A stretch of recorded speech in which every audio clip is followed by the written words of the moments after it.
Will? Does everybody have their phones on vibrate? Take a moment quickly. How you feel, man? Good to see you. Airplane mode is fine. How's your work? Reverend Wilson is coming right behind me, and so is Felicia. There she is. Okay.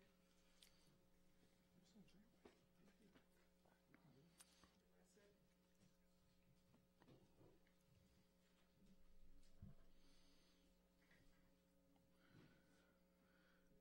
There are three crises that continue to hound our country. One, the last election was determined as much by TrickerLeaks as WikiLeaks. The attempts to suppress the vote.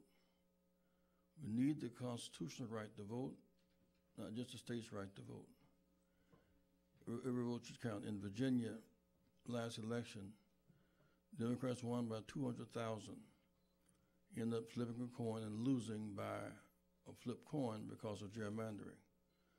Hillary Clinton won but lost because of the Electoral College, which is an outdated notion in a one-person, one-vote democracy. They move, pull, and booze. We must, in fact, fight for the constitutional right to vote for every American and leave everybody in and nobody out.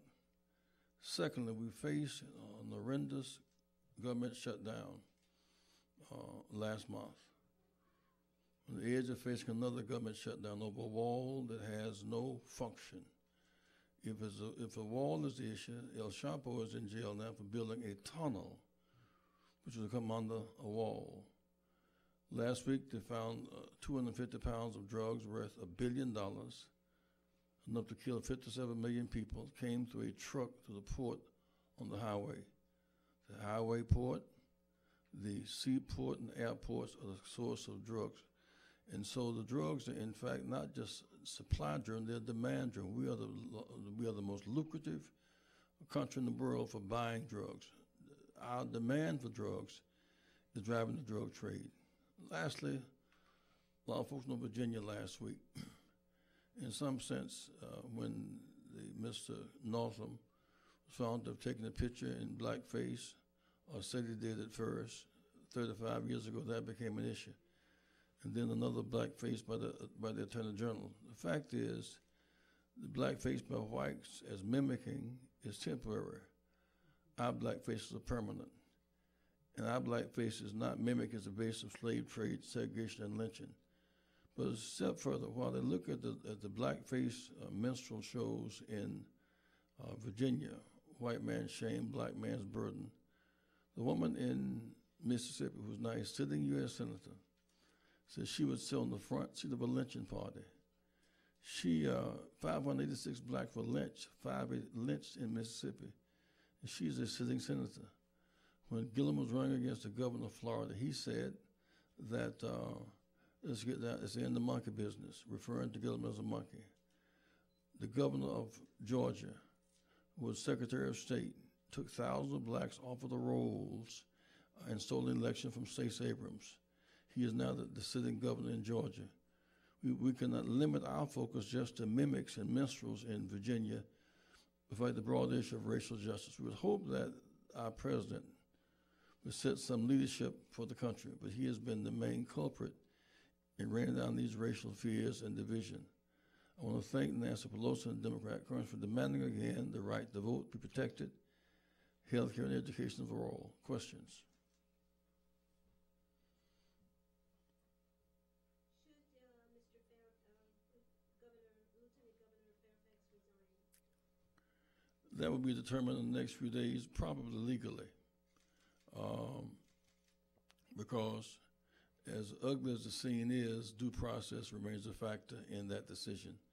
The irony is that Mr. Northam's case in the blackface picture and the Lieutenant Governor and the Attorney General, their faces kicked off the issue.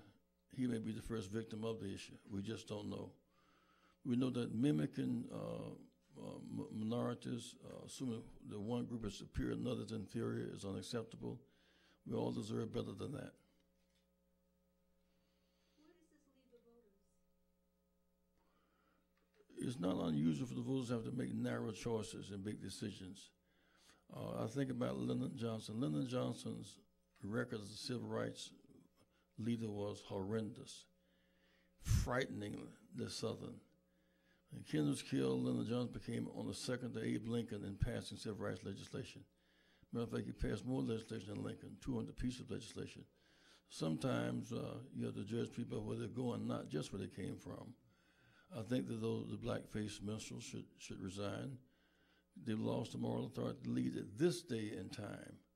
But the fact that you must judge who stands for removing those statues and those Confederate flags, who stands for easing guns in and drugs in and jobs out, who stands for voting rights enforcement, who stands for Medicaid. By those acts, we must determine who is fit to lead. Why has the blackface become a mockery, as you said? Why do you say that? It's a throwback in time. It's to Al Jolson. It's Aunt Jemima on the pancake box.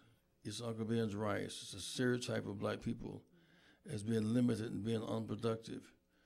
When the Constitution was, independence was written in 1776, we had been here 157 years with free labor without wages. And yet those who made the country great, in fact, were the objects of ridicule. We were freed in 244 years, after 244 years, and the South was about to win the war. They were already in Antietam, Maryland. They were in Gettysburg. Because Lincoln freed the blacks, blacks saved Lincoln. We saved the Union freed us.